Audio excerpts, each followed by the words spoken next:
y quiero tocar rápidamente tres aspectos básicos de lo que sería esa transformación que habla el apóstol.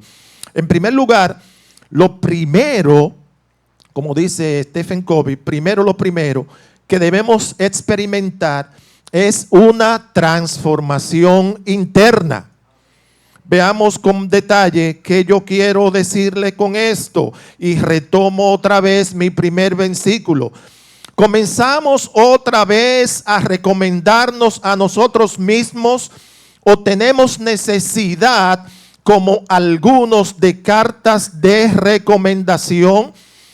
Es evidente que en este versículo el apóstol Pablo enfrenta ataques de personas que estaban cuestionando su autoridad apostólica.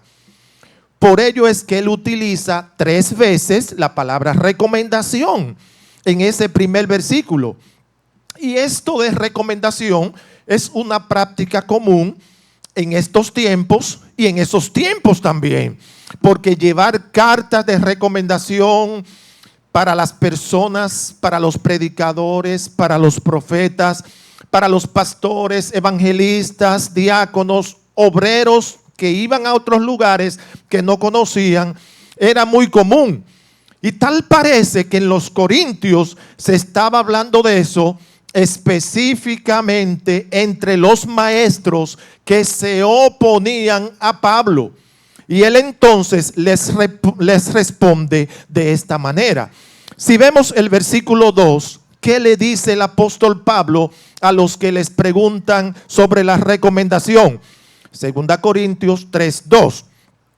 Nuestras cartas de presentación son ustedes, son vosotros, nuestras cartas escritas en nuestros corazones, conocidas y leídas por todos los hombres.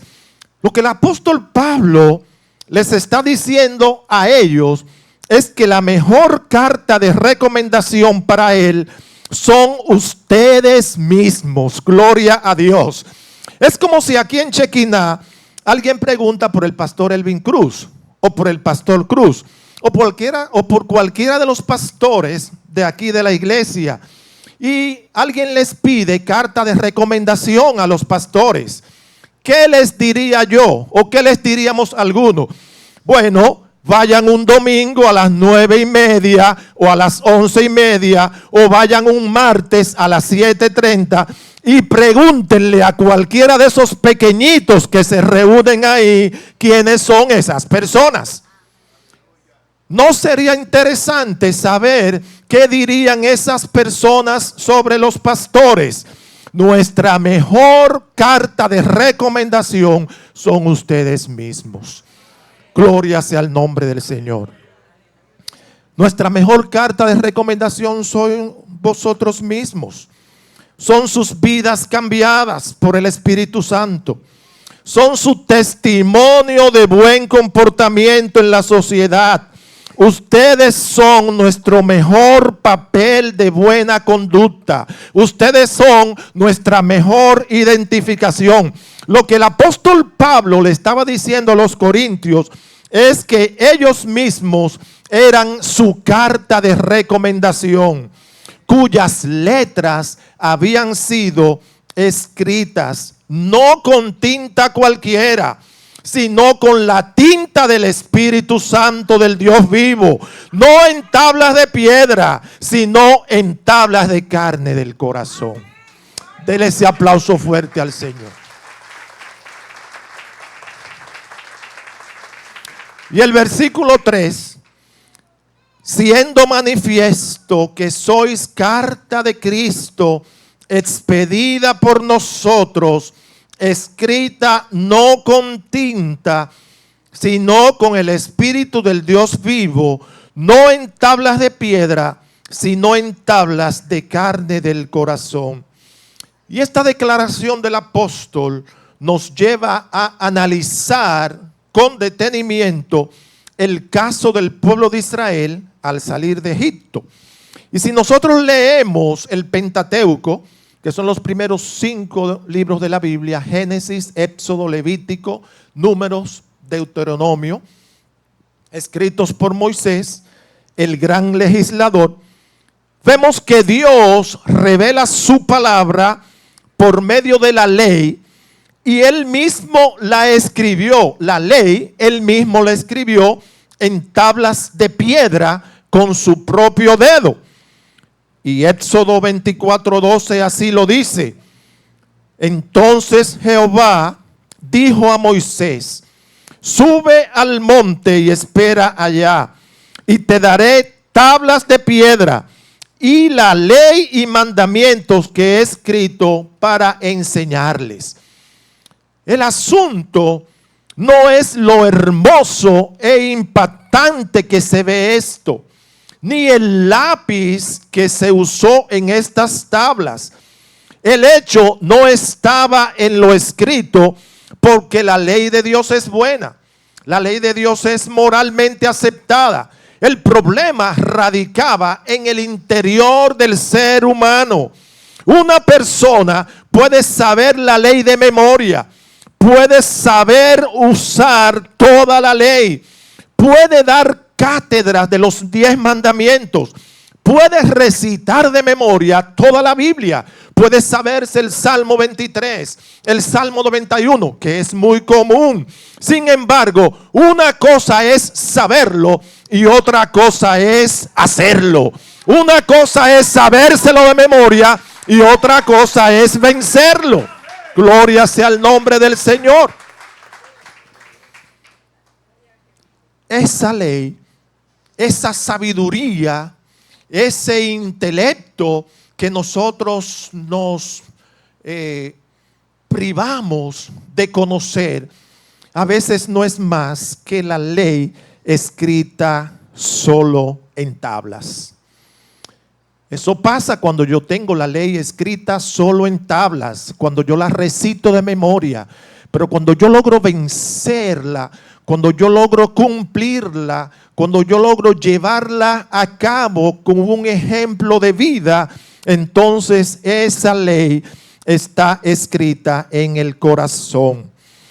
Y el apóstol Pablo dice en Romanos 7:14: porque sabemos que la ley es espiritual, pero yo soy carnal, vendido a la esclavitud del pecado. A Pablo entonces se le revela ahí cómo Dios solucionaría este dilema. Y volvamos otra vez al versículo 3. Siendo manifiesto que sois carta de Cristo, expedida por nosotros, escrita no con tinta, sino con el Espíritu del Dios vivo, no en tablas de piedra, sino en tablas de corazón. Lo que Dios hizo fue anunciar su ley en el Sinaí para ayudar al ser humano a regularizarse, para ayudar a la humanidad a que viviera como Dios quería. Gloria sea el nombre de Dios.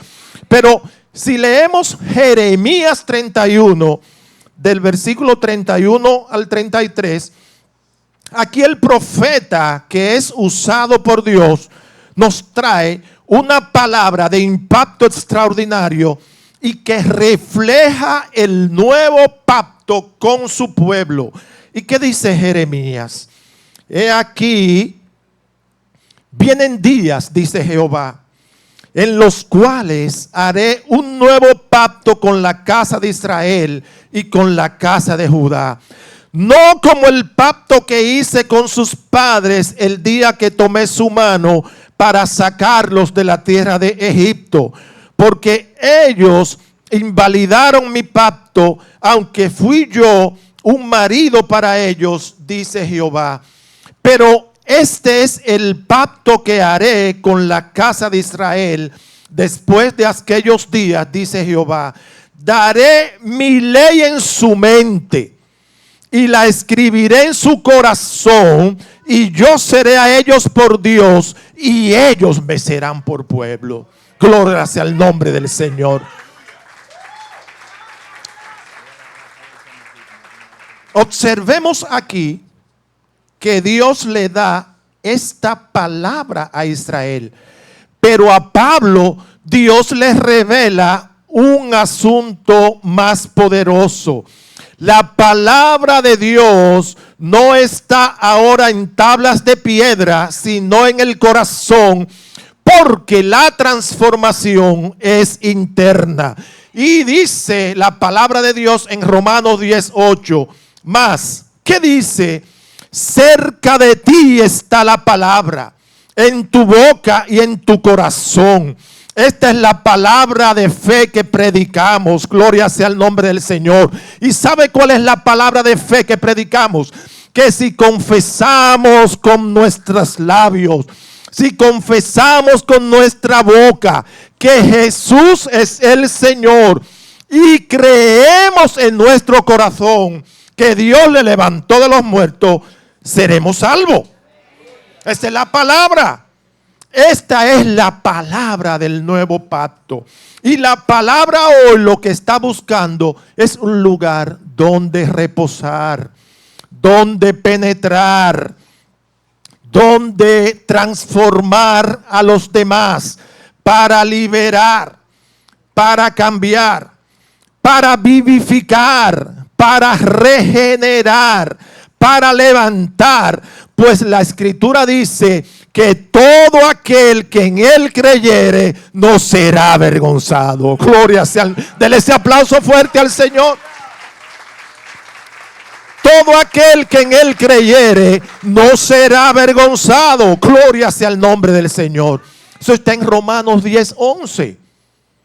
Si usted cree en la palabra, si usted guarda su palabra en el corazón, si usted escribe la palabra con tintas de su corazón, usted no será avergonzado. Quiero compartir con ustedes una anécdota. Un anciano que vivía en las montañas de Kentucky, solo con su nieto, cada mañana él temprano se sentaba en la mesa de la cocina para leer su Biblia, una Biblia vieja, estropeada y manoseada por los años de uso. Su nieto, que vivía solo con él anhelaba ser como su abuelo. Él quería ser como él quería imitarlo. Y un día el nieto le preguntó: abuelo, yo intento leer la Biblia, la intento leer, me gusta mucho, pero no la entiendo. No entiendo la Biblia. Y lo que logro entender se me olvida cuando la cierro. ¿Qué hay de bueno en leer la Biblia?, le preguntó el nieto. El abuelo silenciosamente dejó de echar carbón en la estufa y dijo: baja el canasto del carbón, ve al río y tráeme un canasto lleno de agua. El muchacho, raudo y veloz, cogió el canasto del carbón y fue al río como su abuelo le ordenó. Pero ustedes saben qué pasó, que cuando llegó donde estaba el abuelo, el canasto estaba vacío, porque el agua se le había salido en el trayecto.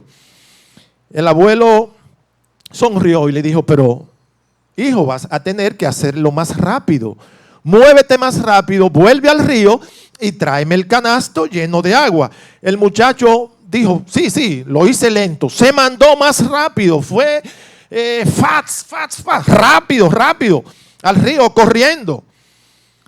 Y cuando regresó, el canasto estaba vacío, porque el agua se le había caído en la calle, pero él no se daba cuenta. Él llegó sin respiración donde el abuelo y le dijo: abuelo, es imposible llevar agua en un canasto. Déjame buscar un balde, un aparato más grande para llevarte el agua que tú quieres. El anciano lo detuvo y le dijo: no, yo no quiero un balde, yo quiero un canasto, Jefferson. Yo quiero un canasto, tú lo puedes hacer. Es como diciéndole: mira, esto es lo que yo quiero, haz lo que yo quiero. A estas alturas ya el muchacho sabía que era imposible llevar el canasto de agua. Pero lo que el abuelo quería mostrarle estaba por verse. Y él le dijo: ve por última vez. Y el muchacho fue más rápido por última vez. Y al llegar a la casa, corrió tanto como pudo, pero el canasto seguía estando vacío. Ya el muchacho se rindió y dijo: abuelo, es inútil, no puedo hacer esto. Y el abuelo respondió: ¿por qué piensas que es inútil? Mira dentro del canasto, ve el interior del canasto. Y cuando él vio el interior del canasto, él vio que el canasto estaba totalmente diferente a como él se lo había llevado por primera vez. En vez de un fondo sucio, el canasto estaba limpio. Estaba totalmente limpio. Y entonces el abuelo le dijo: esa es la obra que yo quiero que tú aprendas. Que el canasto está totalmente limpio por dentro. Dios nos cambia de dentro hacia afuera. A veces usted ve una figura totalmente malolienta, totalmente sucia por fuera. Sin embargo, esa figura Dios la está trabajando desde dentro hacia afuera. Eso es la transformación interna. En segundo lugar, nosotros necesitamos, como creyentes, para una verdadera transformación, es tener una real conversión al Señor Jesucristo. Y aquí quiero referirme al versículo 16 de 2 Corintios 3. Pero cuando se conviertan al Señor, el velo se quitará. Gloria sea el nombre del Señor. Esto es poderoso. Esto es grandioso. Ver manifestaciones de la gloria sin la revelación de una transformación por medio de Cristo es peligroso.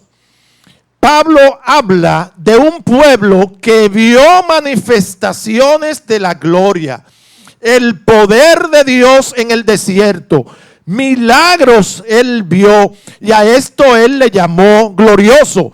Pero el versículo 7 del mismo capítulo 3 dice: y si el ministerio de muerte grabado en letras de piedra fue con gloria, tanto que los hijos de Israel no pudieron fijar la vista en el rostro de Moisés a causa de la gloria de su rostro, la cual había de perecer. Esta manifestación de gloria era tanta la gloria que resplandecía en el rostro de Moisés, que Moisés se tenía que poner un velo en su rostro para que los hijos de Israel no se fijaran en su rostro. Sin embargo, esta gloria que Moisés tenía iba a ser pasajera, iba a ser abolida, iba a terminar. El problema es que ellos se quedaron con la gloria de Moisés, pero también se quedaron con el velo que tenía Moisés para no ver más allá. Sin embargo, el versículo 14 y 15 dice lo siguiente: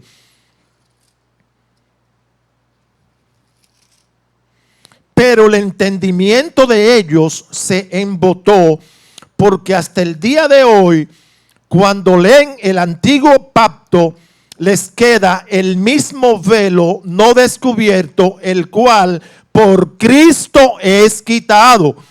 Y aún hasta el día de hoy, cuando se lee a Moisés, el velo está puesto sobre el corazón de ellos. Gloria sea el nombre de Dios.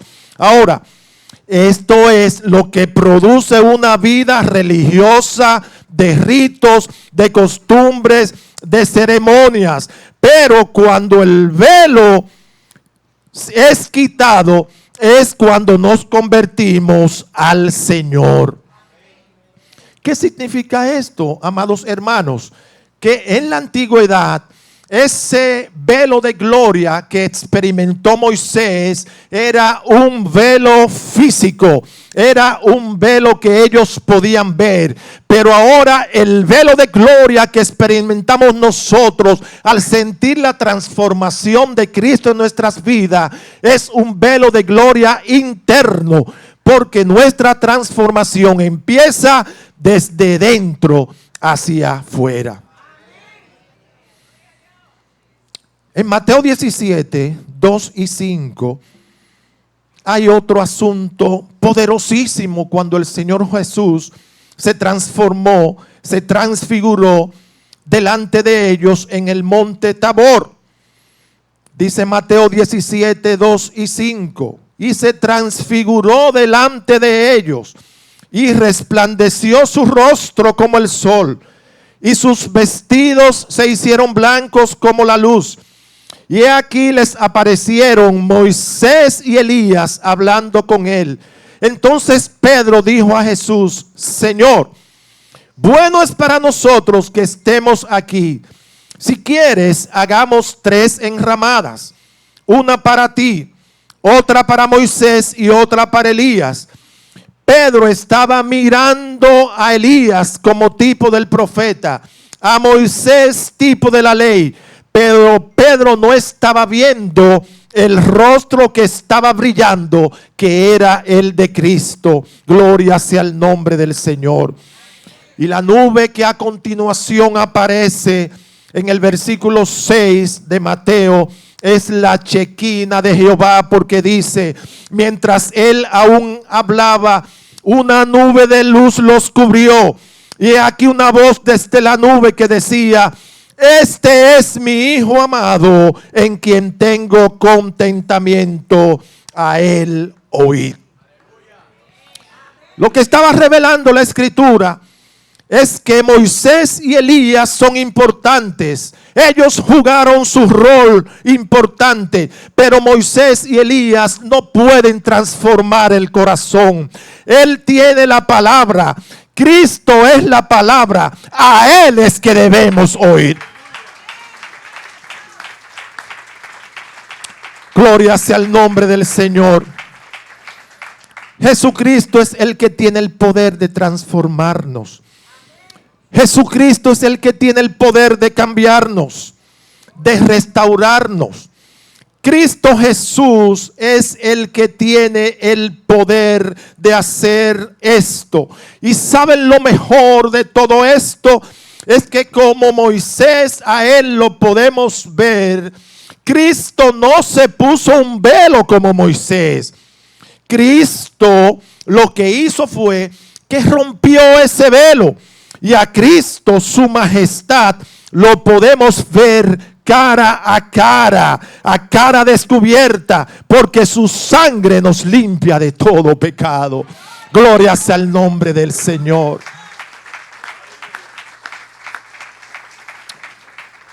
Lo tercero y último que quiero hablarles en este día, y quiero que me den su venia por unos minutos más, es que necesitamos permitir que el Espíritu Santo nos trate y produzca en nosotros esa transformación por medio de su palabra.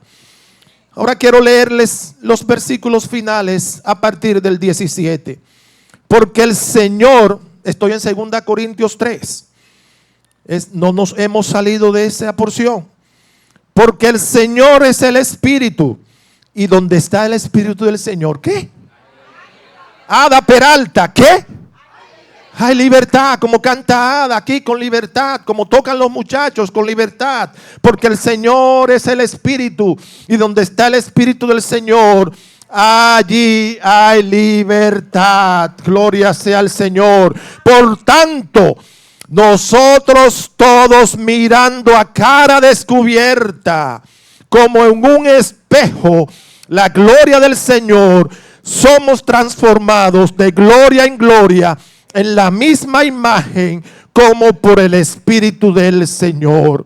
Gloria sea el nombre del Señor.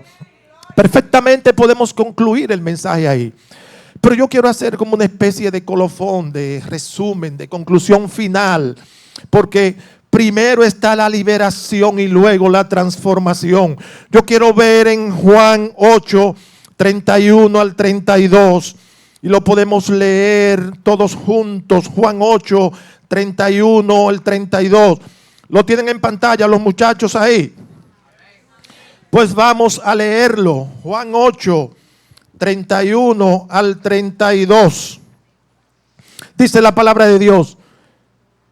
Dijo entonces Jesús a los judíos que habían creído en él: si vosotros permanecereis en mi palabra, seréis verdaderamente mis discípulos. Y el 32, y conoceréis la verdad, y la verdad os hará libres. Mire, los judíos no entendían esa poderosa palabra. Ellos le decían al Señor Jesús: pero nosotros, ¿de qué nos vamos a libertar si somos hijos de Abraham? Si nacimos libres, nunca hemos sido esclavos de nadie. Pero Jesús les hablaba de la libertad del pecado. Y Jesús les respondió en el versículo 35: de cierto os digo, que todo aquel que hace pecado, esclavo es del pecado. Y el esclavo no queda en la casa para siempre, el Hijo sí queda para siempre. Así que si el Hijo, si yo, Cristo, os libertare, seréis verdaderamente libres. Entonces, el reto que aquí tenemos es que nosotros seamos transformados a través de esa palabra de libertad. Entonces yo quiero leer aquí el versículo 18 de 2 Corintios 3, cuando habla: por tanto, la libertad es transparencia, la libertad nos ayuda a ser transparente. Por tanto, nosotros todos, mirando a cara descubierta, como en un espejo, la gloria del Señor, somos transformados de gloria en gloria en la misma imagen como por el Espíritu del Señor. Esta gloria no perece como la que mostró Moisés. Esta gloria penetra la naturaleza humana y causa que el creyente sea una fuente de luz. El cambio total, gloria a Dios. El cambio total no se da en un instante. El cambio no es como la comida rápida, como la comida pasajera, que usted va rápido a un sitio y pide un McDonald's, y perdonen la publicidad. No. El cambio es un proceso gradual que se da poco a poco.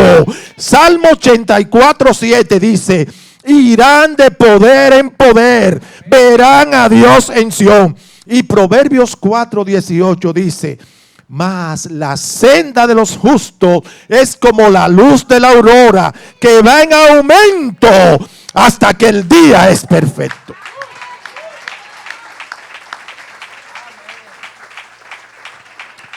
Yo quiero que usted se ponga en pie ahora, por favor. Aleluya.